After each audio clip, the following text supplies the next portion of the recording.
ಮುಂದೆ ಮೆಡಿಕೇಷನ್ ಎಲ್ಲ method change ಆಗುತ್ತೆ ಅನಿಸುತ್ತೆ.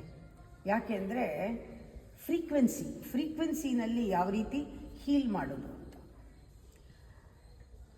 ನಾವು ಮಾತಾಡೋದು ಆ ಧ್ವನಿ ಎಷ್ಟು ಹೀಲಿಂಗ್ ಪವರ್ ಇದೆ. ಐ ಆಮ್ ಹೆಲ್ದಿ ಅಂದರೆ ಸಾಕು, ಹೆಲ್ತ್ ನಮ್ಮಲ್ಲಿ ಕಾಣಿಸ್ಕೊಳ್ಳುತ್ತೆ. I am healed, I am whole, I am complete, I am unbounded.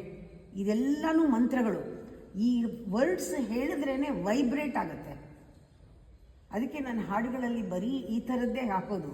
ಅದು ಹೇಳಿದ್ರೇ ವೈಬ್ರೇಟ್ ಆಗುತ್ತೆ. ಯಾಕೆಂದರೆ ನಮ್ಮ ಬಾಡಿನಲ್ಲಿ ಬಹಳ ನೀರಿದೆ, 90% ವಾಟರ್ ಇದೆ.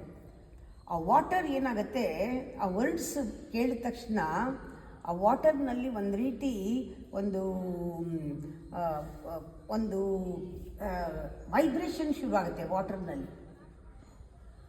ಆ ವಾಟರ್ ಏನಾಗುತ್ತೆ, ಕ್ರಿಸ್ಟಲೈಸ್ ಆಗೋಕ್ಕೆ ಶುರುವಾಗುತ್ತೆ ಒಳಗಡೆ. ಅಲೈನ್ಮೆಂಟ್ ಆಗುತ್ತೆ ಎನರ್ಜಿ ಜೊತೆಗೆ, ಹೀಲಿಂಗ್ ಎನರ್ಜಿ ಜೊತೆಗೆ.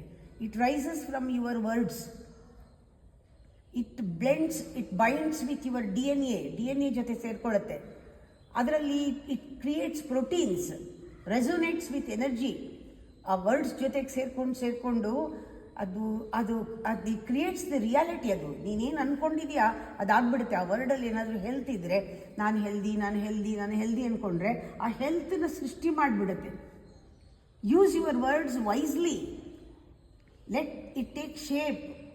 ಅದು ನಿಮ್ಗೆ ನಿಜವಾಗ್ಲೂ ರಿಯಾಲಿಟಿಗೆ ಬಂದ್ಬಿಡುತ್ತೆ. ನಿಮ್ಗೇನು ಬೇಕೋ ಅದು ಮ್ಯಾನಿಫೆಸ್ಟ್ ಆಗಿಬಿಡುತ್ತೆ. ಈ ಥರದ್ದನ್ನು ಮೆಥಡ್ಸ್ನ ಹೆಚ್ಚೆಚ್ಚು ಮುಂದೆ ಮಾಡಬೇಕಾಗಿ ಬರುತ್ತೆ. ಯಾಕೆಂದರೆ ಆ ಫ್ರೀಕ್ವೆನ್ಸಿ ಲೆವೆಲ್ನಲ್ಲಿ ಹೀಲ್ ಮಾಡೋದು ಕಲ್ತ್ಕೊಳ್ಳೋದೇ ದೊಡ್ಡ ಸೈನ್ಸು.